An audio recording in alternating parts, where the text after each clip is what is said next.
হঠাৎ করে মিষ্টি খেতে ইচ্ছে হলে 1 কাপ গুঁড়ো দুধ দিয়ে কম সময়ের মধ্যে এইভাবে মাখা সন্দেশের রেসিপিটা বানাতে পারেন। মাত্র 3টি উপকরণ দিয়ে বানিয়ে নেওয়া যায়।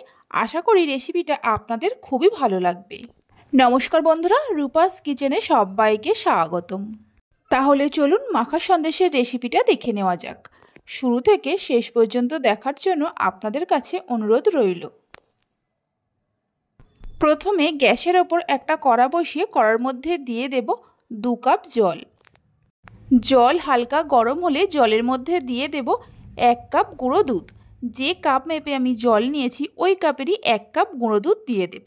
ওজন হিসাবে 200 গ্রাম গুঁড়ো দুধ আছে। গুঁড়ো দুধটা জলের সঙ্গে ভালো করে মিশিয়ে নেব, কোনো রকমের দলা না থাকে। গুঁড়ো দুধটা জলের সঙ্গে ভালো করে মিশিয়ে নেওয়ার পর এর মধ্যে দিয়ে দেব 1/2 কাপের থেকে একটু কম চিনি। ওজন হিসাবে 50 গ্রাম চিনি আছে। আপনারা চাইলে চিনির পরিমাণটা বাড়িয়ে কমিয়ে দিতে পারেন। সামান্য এলাচের গুঁড়ো দিয়ে দেব, তবে এলাচের গুঁড়োটা আপনারা চাইলে নাও দিতে পারেন। 2টো এলাচ নিয়ে আগেই আমি শিলের মধ্যে গুঁড়ো করে রেখে দিয়েছিলাম। সব কিছুকে ভালো করে মিশিয়ে নিয়ে গ্যাসের ফ্লেমটা মিডিয়ামে রেখে দুধটাকে মিনিট 5-6 জাল দিয়ে ঘন করে নেব। দুধ জাল দেওয়ার সময় এইভাবে ক্রমাগত নাড়তে হবে, তা না হলে তলায় লেগে যেতে পারে। মিনিট 5-6 জাল দিয়ে নেওয়ার পর দেখাচ্ছি, দেখুন দুধটা আগের থেকেই অনেকটা ঘন হয়ে গেছে। এই সময় গ্যাসের ফ্লেমটা লোতে করে দিয়ে এর মধ্যে দিয়ে দেব 3 চামচ টক দই। টক দইটা দেওয়ার পর দুধের সঙ্গে ভালো করে মিশিয়ে নেব।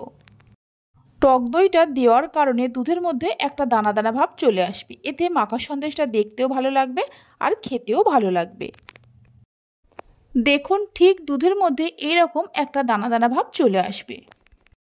এবার দুধের এই মিশ্রণটাকে মিডিয়াম ফ্লেমে আরও কিছুক্ষণ জাল দিয়ে মিশ্রণটাকে ঘন বা শুকনো শুকনো করে নেব। এইভাবে একবার মাখা সন্দেশের রেসিপিটা বাড়িতে বানিয়ে দেখতে পারেন। এর স্বাদ একদম দোকানের মতোই হয়। আর বাড়িতে বানালে খেয়ে আপনাদের কেমন লাগলো অবশ্যই আমাকে কমেন্ট করে জানাবেন। মিডিয়াম ফ্লেমে আরও 7-8 মিনিট জাল দিয়ে নেওয়ার পর দেখুন মিশ্রণটা আগের থেকেই অনেকটা ঘন হয়ে গেছে। এর থেকে আর বেশি ঘন করব না, তাহলে সন্দেশটা ঠান্ডা হয়ে যাওয়ার পর অনেকটাই শক্ত হয়ে যাবে। এই সময় গ্যাসের ফ্লেমটা বন্ধ করে দিয়ে সন্দেশটা একটা বাটির মধ্যে তুলে রাখব।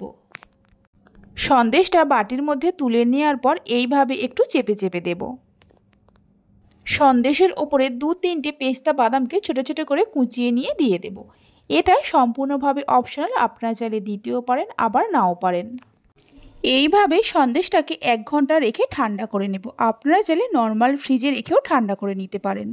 1 ঘন্টা পর সন্দেশটাকে কেটে নিয়ে দেখিয়ে দিচ্ছি, দেখুন কত সুন্দর হয়েছে। আমার রেসিপি যদি আপনাদের ভালো লেগে থাকে অবশ্যই একটা লাইক করবেন, বন্ধুদের সঙ্গে শেয়ার করবেন। ভালো লাগলে চ্যানেলটি সাবস্ক্রাইব করে পাশে থাকা বেল আইকনটি প্রেস করবেন নতুন রেসিপির আপডেট সবার আগে পাওয়ার জন্য। তাহলে চলুন ভিডিওটা আমি এখানেই শেষ করছি। আপনারা সবাই ভালো থাকবেন, সুস্থ থাকবেন। ধন্যবাদ।